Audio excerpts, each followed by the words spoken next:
welcome back to another D&D movie time. And today, since we finished Jumanji, because there's only 3 of the movies, we are going to fill this last Friday up with a little bit of a horror Friday. So, it's not too scary of a movie, though. That's why I really didn't want to hold this one until October. So, tonight we're going to be watching a movie made by Stephen King, since this is the year of the King. This movie is called Carrie, which you guys can see next to Cora. And I think this movie is going to be very prominent to Cora because, like Carrie, Cora has a lot in common with her, we'll say. What? She's reached that stage in her life where she and Carrie share some things in common. What? But unlike Carrie, Cora was prepared for what happened to her. What? You know what? I don't. Well, you will after the movie, won't you? So, when we come back, Cora will fill us in. She will tell us what this movie is about. And if she then will understand what I mean by her and Carrie share a lot in common. So with that said, we will see you guys after the movie. Bye.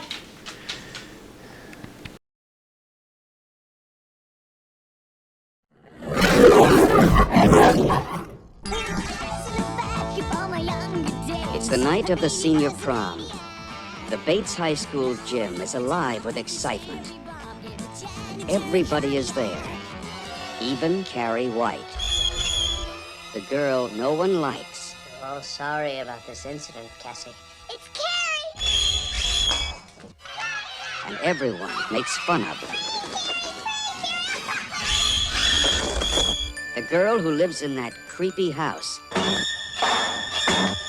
with her crazy mother. Help the silly woman see the sin of her days and ways. Show her that if she had remained sinless, the curse of blood would never have come on her. The girl with the strange power. If I concentrate hard enough, I can move things. But tonight, no one will laugh at Carrie. If you don't have a date to the prom next Friday, would you like to go with me? She's with the best-looking boy in the senior class. He's trying to trick me again.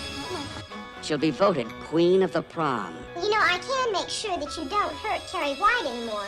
For Carrie, it will be a dream come true. For everyone else, it will be a nightmare. Carrie. A new film by Brian De Palma. Based on the chilling bestseller. Starring Sissy Spacek, Piper Laurie, and introducing John Travolta in his first motion picture role.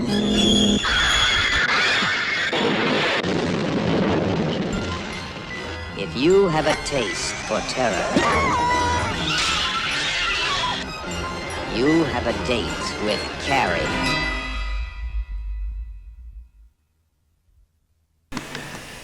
Alright, so we are back and we just finished watching Carrie from the 70s. There was a sequel to this movie. Can we not watch do it? Very well. Can we not watch it? Well, I don't plan on watching it. Yay! And then there was also a remake that also didn't do very well, but I mean, it had to be better than this one. But we're going to go ahead and let Cora tell you guys what this movie is about. A girl named Carrie gets to womanhood and she doesn't know what it is and gets made fun of by other girls, and she goes home. She has a mom who is a abusive Christian. Bible thumper. Yeah, what he said. And then she gets always had been she gets psychological powers like Telekinesis. basically same thing, basically. And she gets a boyfriend named, I forgot to write the name down. Tommy. And after she gets invited to the prom, she becomes prom queen. And of course, two teens got a bucket of pig's blood, and it falls on Carrie, and she went on a killing spree and at the prom, and then she went home and killed her mom, who tried to kill her. Then the house burned down, and basically in the end of the movie, though, anything that happens is useless. And that's really all I wrote down. Okay. And on me out. The reason why I wrote down is because I usually forget. Anyways, I don't need this anymore. Anyways, there were a few details you kind of missed over. She doesn't just get a boyfriend. She gets... So one of the girls that was making fun of her felt so bad about it that she asked her boyfriend to take Carrie to the prom and kind of be her boyfriend for the night. Mm-hmm. That girl actually survives because she gets pushed out of the prom when she comes to see how it's going. And she almost discovers what is about to happen, but is too slow to react. So yeah, there's that. But, alright, we're going to take a quick break. When we come back, we're going to give our final thoughts and scores on Carrie. See you in a minute. Bye. Looking for something to pass the time? Need something good to read or listen to? To get you ready for Halloween. Do you like famous slashers like Jason, Freddy, Michael, or Ghostface? Do you wish there was something new and original that you could read on your phone or tablet? Or perhaps you like to grab a scary book and read by candlelight? Check out these short stories, written by Sean Connaughton. When a mildly abusive man mistreats his bride-to-be on Halloween night, his neighbors decide to teach him a lesson. A lesson he won't soon forget when he finds himself in the witch's hole. And narrated by me, Tara Klein. A Seattle detective, Scott Grimes, investigates a string of odd murders. But where this case ultimately leads him, he could never have predicted when he crosses paths with the legal murderer. And narrated by me, Brad Letson. Join the Dunn family as they make their way to a vacation home for a weekend trip. However, when the sun goes down, things seem to get just as dark inside as outside. Stay with the Dunns and see if you can make it through The Mansion. Audiobook narrated by Dylan Poor. This story follows Sir Godwin as he and a small group transport a lovely princess out of a soon-to-be war zone, and as they travel they must pass through some woods. However, things grow darker and more sinister the deeper into the woods they go, and they find what some believe to only be known as the Legend of Fort Blood. Narrated for you by Angela Strauman.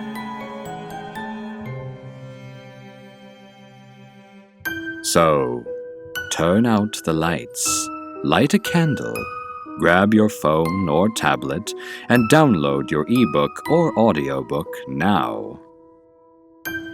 Currently available all year round on Audible, Amazon, and iTunes. So don't miss out, and grab your copy today.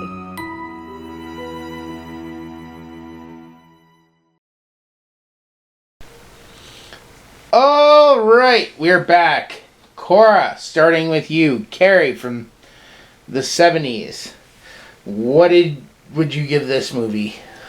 A 4 out of 10. Reason why I didn't really like it as much, it's kind of because of the fact of when the actual whole part jumps in. It literally just like jumps in. You know what's about to happen.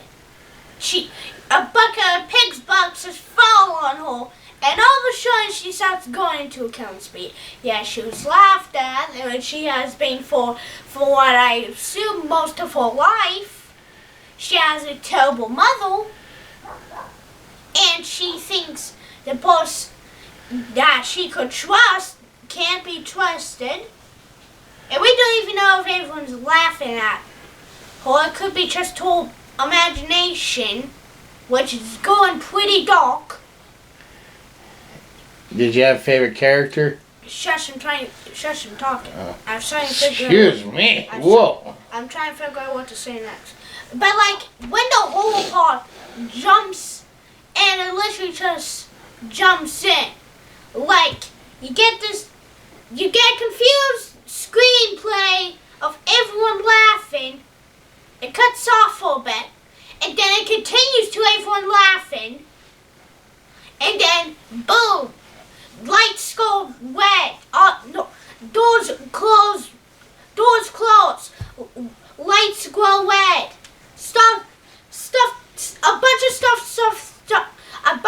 starts happening. And it's killing everyone except Carrie, and you know that she's doing it using her powers, but the fact that it just jumps in, that doesn't really help. Yeah. And to be honest, when the house falls down, you can assume two things, or three. One, the house was poorly constructed, which we clearly saw every time we saw the house and the inside. Two, Carrie could lose her powers to drop the house down. Three, you can make up anything else that will affect the situation, but it makes no sense of any of those options. The only one that really makes sense was the house was poorly constructed. And so getting that new house, they left in that poorly constructed house. Okay. Did you have a favorite character? No. Did you have a favorite scene? No. So you didn't like Tommy or the... I hated every single part of this movie.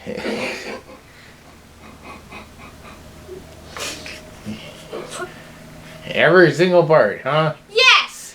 You didn't even like the fact it had John Travolta in it from Grease? What? John Travolta from Grease. The movie he was in 2 years after this. Oh, sorry. Is it time for history already? It's not even the morning yet. Anyways, so this movie had no redeeming qualities for you? Nope. Alright, well then I guess... In fact, it sure gave it a 0. Then I'm moving on to my score. On a scale of 1 to 10... I don't think I'm going to go as low as Cora. I'm going to give this, though, 5. I'm not going to ever seek to watch this movie after this. If it's on, if I'm doing, like, some Stephen King marathon, then, yeah, I might watch this. But, I mean, the music is really bad. I mean, for the time, I get it. I mean, maybe they just had a really tiny budget for the movie. I never actually looked into, like, the history of how this was made. Maybe they spent all their budget on actors to get John Travolta. It does have the one of the girls from, Halloween I recognized. The one that's just totally a lot, I believe it. The blonde from Halloween, which you haven't seen yet. But you will see her when we do watch the Halloween movies. But yeah, the camera work, there are moments where it's like, when they're outside, it is really bad sometimes. There's so much glare and fog. I've heard people say, oh, this movie looks like somebody wiped Vaseline all over the camera. Well, whatever camera they were using to shoot outside really did look like it had Vaseline all over the camera lens. What's Vaseline? It's like a clear gel substance. Oh, I thought you were saying It's just, it was really bad. And really bright. And I've seen other movies from the 70s that aren't this bad. So, I don't know. They just must have had a really tiny budget. This isn't one of my go-to Stephen King movies.